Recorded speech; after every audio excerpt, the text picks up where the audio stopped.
Mga farmers, namumuti kami ng papayang hilaw at may order sa amin na 300 kilos.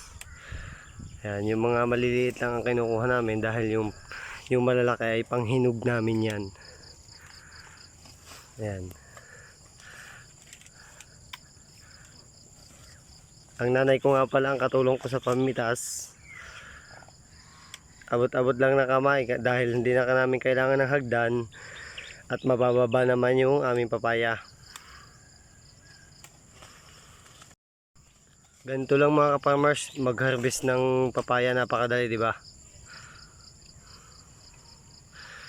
Medyo kakaunti na yung bunga ng aming papaya dahil kulang yan sa abono at madalas ang init, hindi inuulan. Ayan mga ka-farmers, si ka-farmers naman ang mamimitas.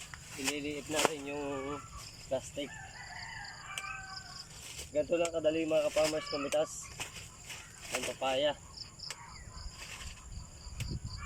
Diba, napakasimple. Maganda yung papaya namin at saka ang variety nito mga ka-farmers, yung Red Lady mga ka-farmers or Sinta kung tawagin. Napakikinis mga ka-farmers.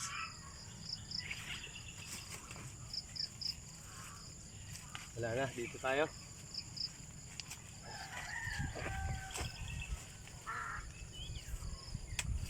Medyo pipiliin ko yung magaganda dahil mura ngayon yung papaya. Kailangan yung quality.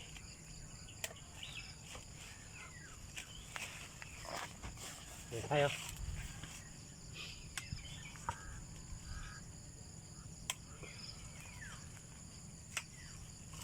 Itong mga ka-farmers, itong isang bundle na ito, hindi namin ito tinitimbang dahil kapag ito napuno mga ka-farmers, okay na yung 10 kilo na yun. 10 kilo lang ang laman ito. Ito mga ka-farmers, lahat yung na-harvest namin ngayong araw. Ayan mga ka-farmers, naghahakot na tayo ng papaya at maraming salamat nga pala sa mga nagbibigay sa akin ng aking mga video at sumusuporta, patuloy na sumusuporta sa aking mga video mga ka-farmers.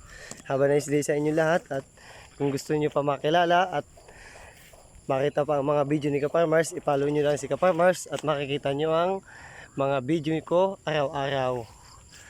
Follow for more. Have a nice day. Thank you very much.